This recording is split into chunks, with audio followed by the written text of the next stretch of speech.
தமிழகத்திலே ஒரு சிறப்பான நல்லாட்சி செய்து கொண்டிருக்கக்கூடிய மாற்றத்திற்கான சக்தி எளிய மக்களுடைய சாமானிய மக்களுடைய ஏகோபித்த ஆதரவை இந்த தேர்தலிலே அதிகமாக பெற்றிருக்கக்கூடிய ஒரு மகா மக்கள் சக்தி இந்தியாவிலேயே தமிழகத்தில் மட்டுமல்ல இந்தியாவிலேயே ஒரு கட்சி ஆரம்பித்த 2.5 ஆண்டுகளிலே ஆட்சியை பிடித்த வரலாறை படைத்திருக்கக்கூடிய மரியாதைக்கும் போட்டிருக்கக்கூடிய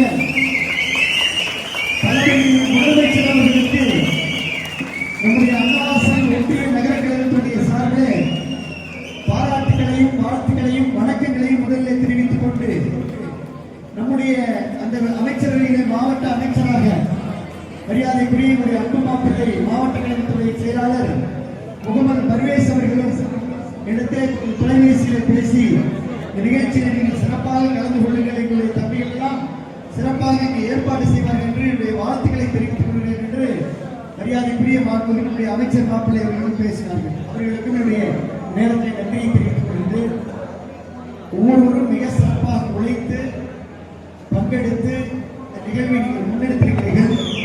இனி ராணிமலை மட்டுமல்ல, புதுக்கோட்டை மட்டுமல்ல, தமிழகமே புரட்சி, இன்னும் சொல்ல போனால் ஒரு மிகப்பெரிய புரட்சி 2.5 ஆண்டு காலத்தில் புரட்சியை உருவாக்கிய, மாற்றத்தை உருவாக்கிய, மக்களுக்கு நம்பிக்கையை உருவாக்கிய தளபதி அவருடைய கோட்டையாக இந்த மாவட்டம் மட்டுமல்ல தமிழகமே இருக்கு.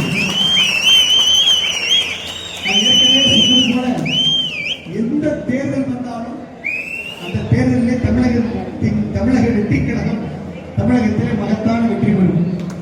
அது உள்ளாட்சி தேர்தல் வந்தாலும் சரி, அல்லது நகராட்சி தேர்தல் வந்தாலும் சரி, நாடாளுமன்ற தேர்தல் வந்தாலும் சரி, எந்த தேர்தல் வந்தாலும் அந்த தேர்தலில் தமிழக வெற்றி கழகம் மகத்தான வெற்றி பெறும். புதுக்கோட்டை மாவட்டம் தமிழக வெற்றி கழகத்துடைய அசைக்க முடியாத எஃகுக்கோட்டை என்பதை நாம் அனைவரும் ஒன்றாக சேர்ந்து இணைந்தோம்.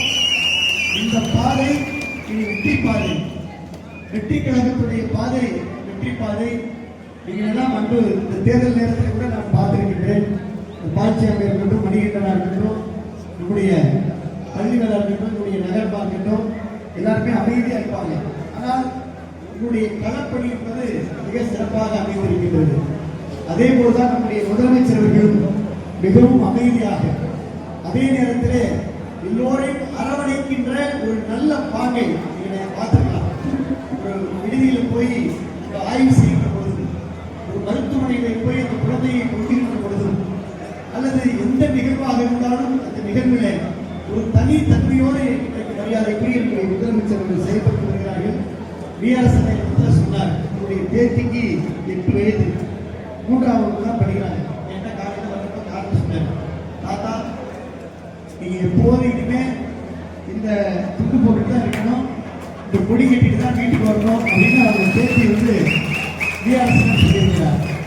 அந்த அளவிற்கு இன்னும் பல தலைமுறைகள் தாங்கிய தலைவராக நம்முடைய தளபதி பரிந்துரைக்கிறார். எல்லாருக்கும் அன்பான ஒரே ஒரு கருத்து தான், விஜயபாஸ்கர் இந்த சட்டமன்ற தொகுதியில் நான் எப்படி இருப்பேன் அப்படின்றது உங்க எல்லாருக்குமே ஏற்கனவே நன்றாக தெரியும். எங்களோடு ஒருவராக என்னுடைய தாய்மார்கள் தெரியும்.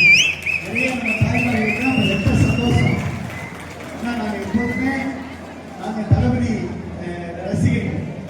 அதே போல நீங்க விஜயபாஸ்கர் இங்கே வந்தது எங்களுக்கு ரொம்ப சந்தோஷம் அப்படின்னு கையை கொடுத்துருக்காங்க. நம்ம தொகுதியில ரெட்டை சந்தோஷத்துல இருக்கிறது குறிப்பா நீங்க தான். டபுள் ஹாப்பியில் இருக்கீங்க,